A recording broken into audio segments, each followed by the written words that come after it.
Fala pessoal, tudo bem com vocês? Dando prosseguimento à nossa maratona Petrobras, estarei resolvendo aqui algumas questões que inclusive caíram no último concurso da Petrobras 2023 para o cargo de técnico de manutenção da área mecânica.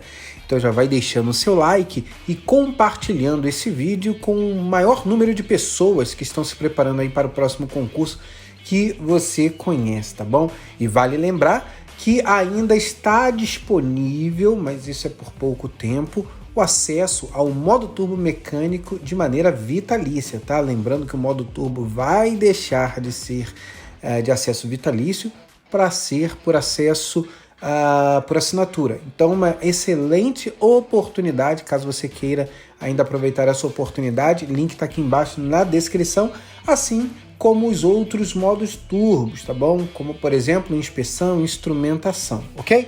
Então vamos lá para a questão e posteriormente as suas resoluções. Então olha só, com relação a ensaios mecânicos destrutivos e não destrutivos em materiais, julgue os itens subsequentes, questão de número 87. O ensaio de tração uniaxial é muito utilizado para a obtenção de diversas propriedades mecânicas em aços, possibilitando a determinação do limite de resistência à fluência do material. Então, nós precisamos julgar essa questão. É assim que a banca CESP, ou atualmente, a banca Sebrasp, ela cobra o seu conhecimento. Então você precisa julgar se está certo ou errada o que ela afirma em cada uma das questões, tá? Então cada termo do texto é muito importante. O que nós precisamos nos atentar nessa questão aqui?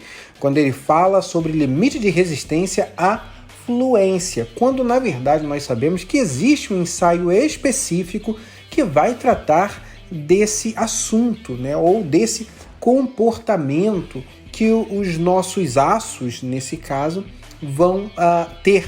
E a fluência ela está relacionada à temperatura, que não é o caso do ensaio de tração, tá? Então veja, o ensaio mecânico de tração ele vai consistir ali na aplicação de uma força ou carga uniaxial, ou seja, em um único sentido, crescendo num corpo de prova até a sua ruptura. Então é um ensaio destrutivo, fazendo com que o corpo receba um esforço que tende a alongá-lo o máximo possível, Obviamente, então, nós teremos aí um aumento no comprimento e diminuição da seção transversal do corpo, Então, o nosso corpo ele vai aumentar o seu comprimento e a sua seção transversal vai ser diminuída justamente ali para que o volume do material se conserve.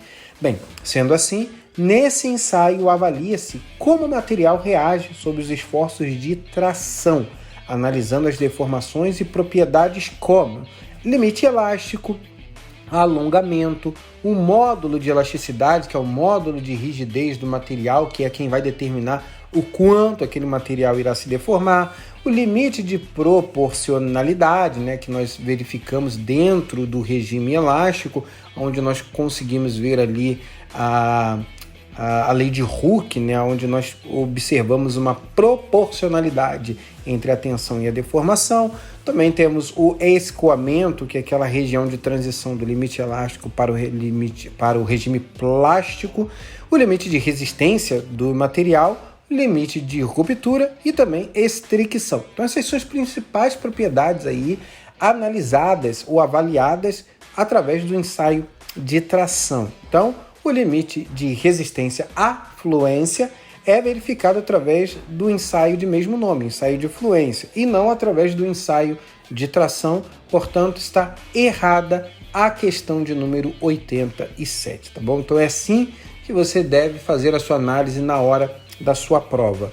Próxima questão, questão de número 88, é dito o seguinte: ensaios de fadiga são recomendados para materiais submetidos a esforços com tensões mecânicas cíclicas, o que pode ocasionar a falha do material mesmo em tensões abaixo da tensão de escoamento, tá? Então, o que nós precisamos aqui nos atentar para a questão de número 88?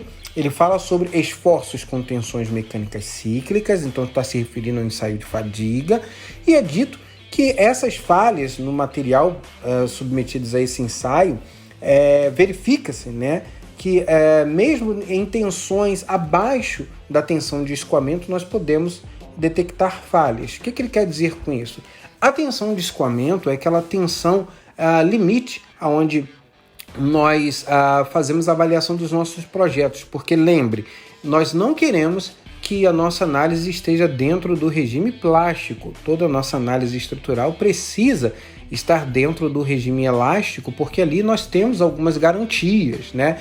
Justamente de que o material não irá se romper, porque ele está na zona elástica. Lembra que nós deformamos o material, uma vez sendo aplicada a ele uma carga, retirando essa carga, o material volta à sua condição inicial.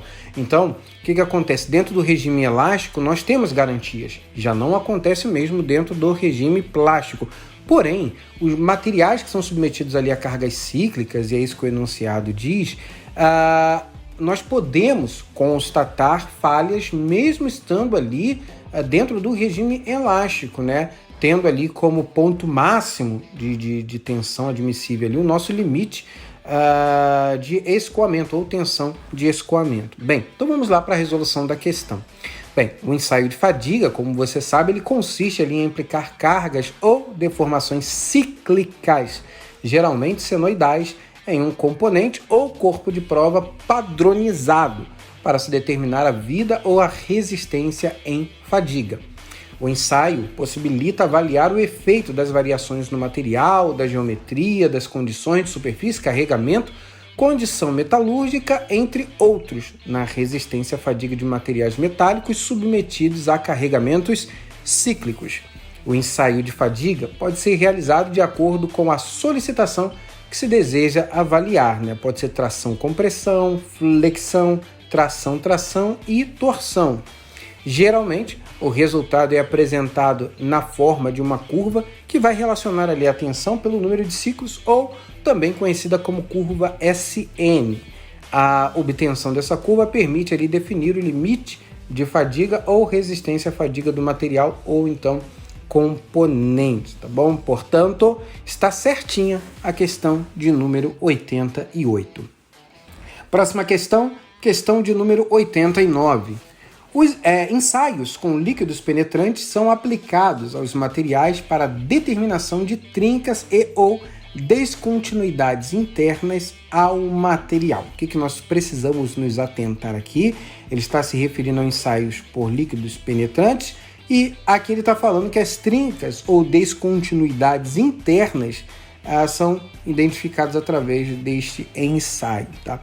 Veja, pessoal, o ensaio por líquidos penetrantes presta-se a detectar descontinuidades superficiais que sejam abertas nas superfícies tais como trincas, poros, dobras, etc., podendo ser aplicado em todos os materiais sólidos e que não sejam porosos ou com superfície muito grosseira. Tá? Um outro detalhe, uma outra característica deste ensaio.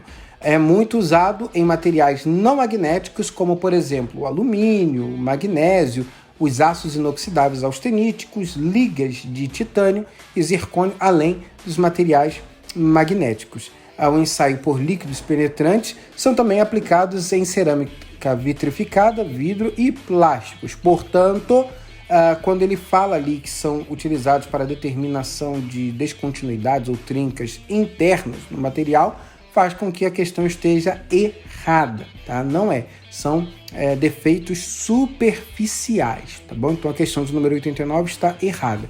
Então é isso aí, pessoal, mais questões resolvidas para vocês, espero ter mais uma vez contribuído com os seus estudos, um forte abraço e até o próximo vídeo.